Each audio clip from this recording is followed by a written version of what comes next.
I took the same commuter train home almost every night. I worked the late shift at a medical supply warehouse, so I usually didn't leave until after midnight. The last one was the 12:18 train that got me close enough to walk home. I'd been riding it for months. Same station, same train. Usually the same seat near the middle of the second car. Most nights I barely noticed the other passengers. Then I noticed the man. He looked completely ordinary. Mid-40s, dark work jacket, gray backpack, cheap headphones. He wasn't staring at me when I first saw him. He was sitting across the aisle, looking down at his phone. At the first station, several people got off. He stayed. At the second station, even more passengers left. He stayed again. I didn't think anything of it. Then, just before the doors closed, I noticed him looking directly at me. It lasted maybe 2 seconds. When I looked back, he turned toward the window. I forgot about it. The next night, he was on the same train, different seat, same jacket, same backpack. When I entered the car, he looked up. I sat farther away. He didn't move. That should have made me feel better. Instead, I started noticing him more. Every time the train approached a station, he'd lift his head and look toward the doors. Then he'd look at me. At first I thought I was imagining it, but it happened at every stop. The train would slow. He'd look at the doors, then at me. The doors would open. Passengers would leave. He'd stay seated. Then he'd do it again at the next station. I changed seats one night. He didn't follow me. That made me feel stupid for being suspicious. Maybe he was just another tired commuter. Maybe he was going all the way to the end of the line. I stopped paying attention. A few nights later, the train was almost empty. There were only 4 passengers in my car. The man was sitting across from me again. At one station, 2 people got off. At the next, another passenger left. Now it was just me and him. The train began slowing for the next station. He suddenly stood. I assumed he was getting off. He walked toward the doors, then stopped. He turned his head and looked directly at me. The doors opened. He stepped onto the platform. I stayed inside. The doors closed. The train started moving. Then I realized something. That was my station. I had been so focused on him that I'd missed my stop. I decided to get off at the next station and walk back. When I stepped onto the platform, I saw him. He was standing near the stairs. He hadn't left. He was looking toward the tracks. Then he saw me. He started walking. I walked toward the exit. He followed. Not closely. Maybe we were 20 or 30 feet behind me. I crossed the street. He crossed too. I stopped outside a convenience store. He stopped across the street. For several seconds, neither of us moved. Then he looked away and continued walking. I went inside the store. I told myself I was being paranoid. Maybe we were simply walking in the same direction. I bought a bottle of water and stood near the window. When I looked outside again, he was gone. Then my phone rang. The caller ID said the transit authority. A woman asked if I was currently near the station. I said yes. She asked what I was wearing. I became confused. She told me someone had reported seeing a passenger being followed from the train. I asked who had reported it. She wouldn't say. She simply told me to remain inside the store until transit police arrived. 2 officers came about 10 minutes later. They asked me if the man had spoken to me. No. Had he threatened me? No. Had he touched me? No. Then they asked if I recognized him. I did. They showed me a photograph from the station cameras. It was him. One officer told me they'd received another complaint about the same man earlier that night. Then they showed me footage from the train. That's when I realized something I hadn't noticed while I was sitting there. The man wasn't watching me at first. He was watching everyone. At every station, he looked toward the doors. He watched people get off.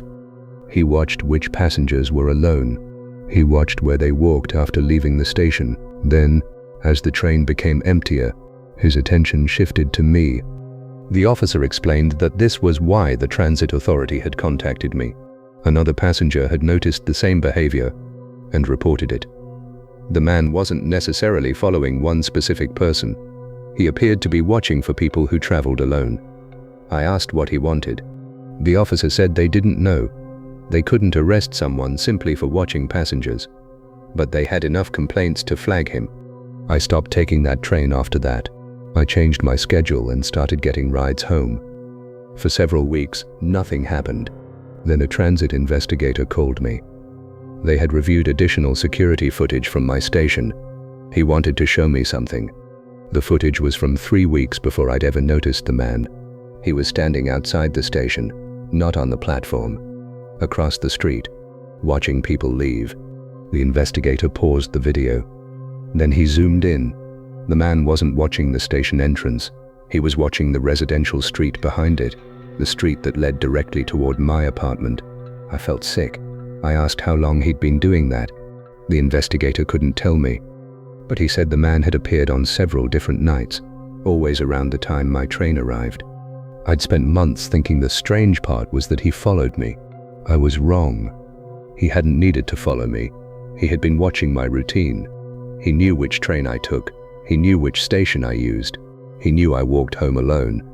And the entire time I was wondering why he kept looking at me. He may have been trying to figure out something much more important, where I lived. I was working late the night it happened. My shift ended just before midnight, and by the time I reached the station, the platform was almost empty. I remember checking the electronic sign twice because I didn't want to miss the last train. When it arrived, there were only 4 people in my car: an older man near the doors, a woman sitting by the window, a younger guy wearing a dark jacket, and me. I sat near the middle of the car. The train pulled away. For several minutes, nobody spoke. Then something strange happened. The woman by the window suddenly stood up. She looked around the car, then walked toward me. I assumed she wanted to pass. Instead, she stopped beside my seat. Without looking directly at me, she whispered, "If that guy gets off when you do, don't go outside."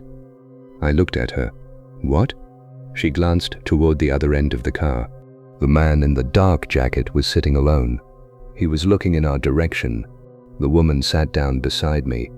She kept her voice low. "I've seen him 3 times this week." I didn't know what to say. She explained that she'd been taking different trains because she thought the man was following her. She didn't know who he was. She didn't know what he wanted, but he'd appeared on several different trains, always somewhere nearby, always watching. I looked at the man. He wasn't staring anymore. He was looking down at his phone. I told her maybe it was a coincidence. She shook her head. I thought that too. The train slowed at the next station. She suddenly stood. She picked up her bag. Before leaving, she looked at me. "Whatever you do, don't get off if he does." The doors opened. She stepped onto the platform. The man stayed where he was. The doors closed. The train continued. I felt ridiculous. The woman had clearly been frightened. Maybe she had mistaken someone else for the same person. Maybe she was paranoid. Maybe the man had simply been using the same train. I stopped thinking about it until my station arrived. I stood up. The man in the dark jacket stood too. My stomach tightened. I walked toward the doors. He followed. The train stopped. The doors opened. I stepped onto the platform. So did he. I walked toward the main exit. He walked behind me. Not close enough to confront me, but close enough that I could hear his footsteps. I turned. He stopped. I kept walking. Then I noticed someone near the far exit. It was the woman from the train. She was standing beside a station employee. The moment she saw me, she walked away. I followed her. She turned around immediately. "I told you not to come outside," I said. "I wasn't following you." She looked behind me. The man in the dark jacket was standing near the station entrance, but he wasn't looking at either of us. He was looking toward the tracks. Then another man appeared beside him. Same dark jacket, similar height. For a moment, I genuinely couldn't understand what I was seeing. The woman whispered, "There are 2 of them." We both walked toward the station employee's booth. Neither man followed. They simply stood there for a few seconds. Then they turned around and walked away. The police were eventually called. The woman explained that she'd seen the first man several times that week. She had started changing trains because she was frightened. The second man had apparently been following her too, or perhaps they were working together. Nobody could prove it. The next morning she called me. She sounded terrified. Someone had entered her apartment while she was away. Nothing had been stolen, nothing appeared damaged, but every photograph showing her face had been turned upside down. She had left her apartment with her transit card in her coat pocket. When she returned, the transit card was sitting on her kitchen table. She immediately reported it. Police found no obvious sign of forced entry. They checked the building cameras. The footage showed nobody entering her apartment, nobody following her upstairs, nothing. It should have been impossible, but there was one thing they couldn't explain. Her apartment door had been locked when she returned, and the only thing missing from her coat was the transit card. I never saw either man again, but months later, I still think about that night. The woman had been trying to escape someone she couldn't identify. I had assumed she was frightened for no reason. Then I realized something. She wasn't afraid because she'd seen something happen. She was afraid because she'd noticed a pattern, the same person, the same trains, the same behavior. And by the time she tried to explain it to someone, she couldn't prove anything. That's what made it so disturbing. There was no dramatic confrontation, no attack, no explanation. Just two ordinary-looking men who seemed to know where she would be. And someone had entered her apartment without taking anything. To this day, I don't know whether those men were connected to what happened. Neither did the police. But I stopped taking the last train home after that. Because the worst part wasn't knowing someone might be following you. It was realizing that sometimes you can be watched for weeks without ever knowing exactly what the person wants.